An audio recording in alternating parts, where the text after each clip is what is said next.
and welcome to the Tavern Chat podcast. I'm your host, Eric Tenkar, your bartender in the OSR, your main proprietor of the Tenkar's Tavern blog. Earlier today, Bill Webb of Frog God Games issued a statement. I am going to read said statement. It's also shared at the Tenkar's Tavern blog at tenkarstavern.com. If you wish to read it for yourself, or you can go to Frog God Games. The original can be found there.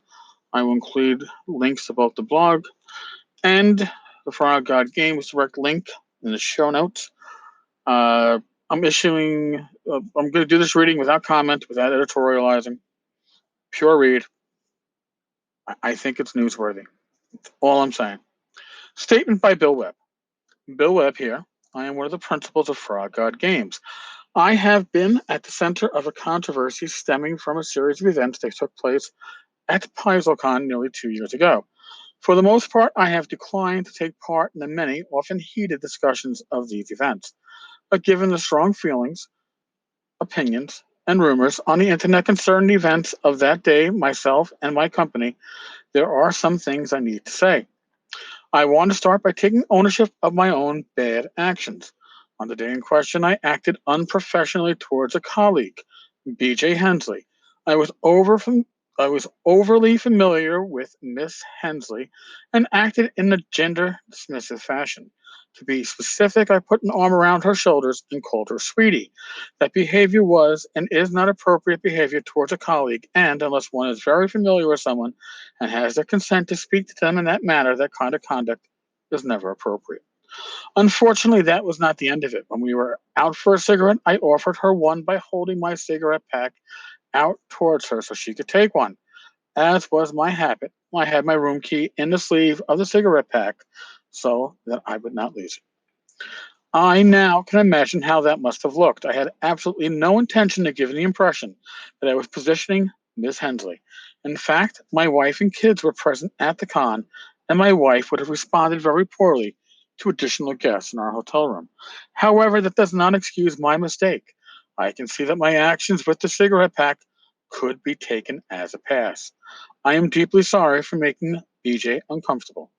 I have worked hard since this event to correct my behavior and focused on being more professional in my interactions with both con attendees and colleagues. This in no way excuses my prior behavior. Beyond this, I have been accused of doing several other things that day. I have seen stories on the internet accusing me of assault, getting into a fight, and attempting to drug Miss Hensley at PaizoCon, and acting like a predator and a violent drunk at other cons. I am posting a series of screenshots below, which I hope will address these other accusations. None of these things happened at PaizoCon or any other con. All right, so now I'm going to be quoting from the screenshots.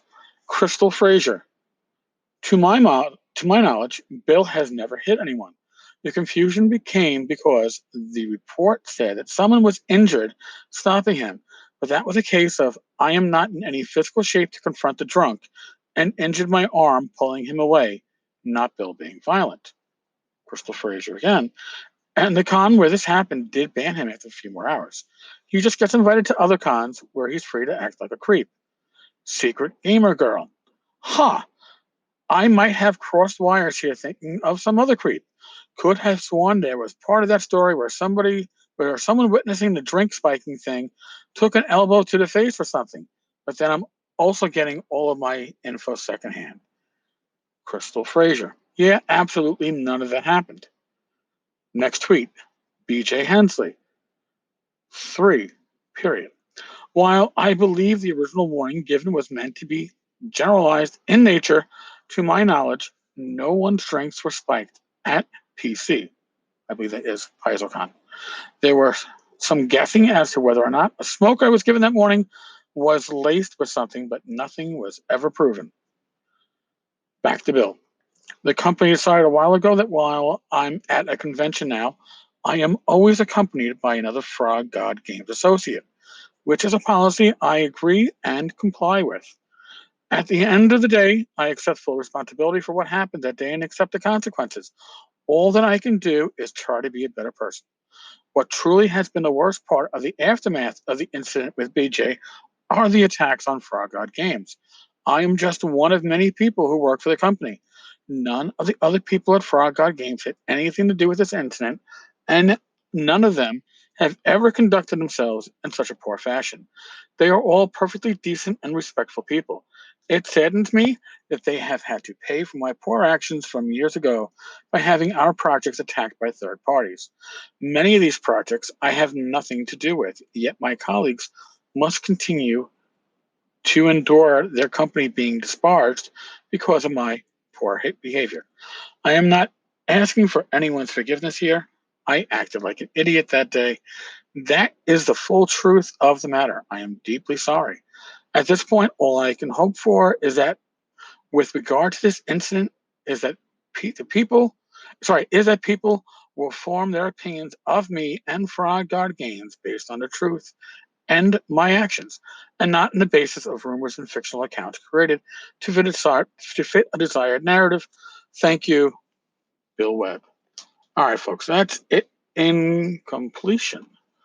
So if you haven't read the blog post, this might be a good thing that you listen to. I could recommend going to the blog post because there's a conversation going on there. So again, it's tenkarstavern.com. This is going up on April 26th. So if you look for April 26th, you will see the conversation that is currently taking place there. All right, folks. Short episode. Don't want to fill this up with other crap. As always, be safe. God bless. Right as well. And I will talk with you all tomorrow.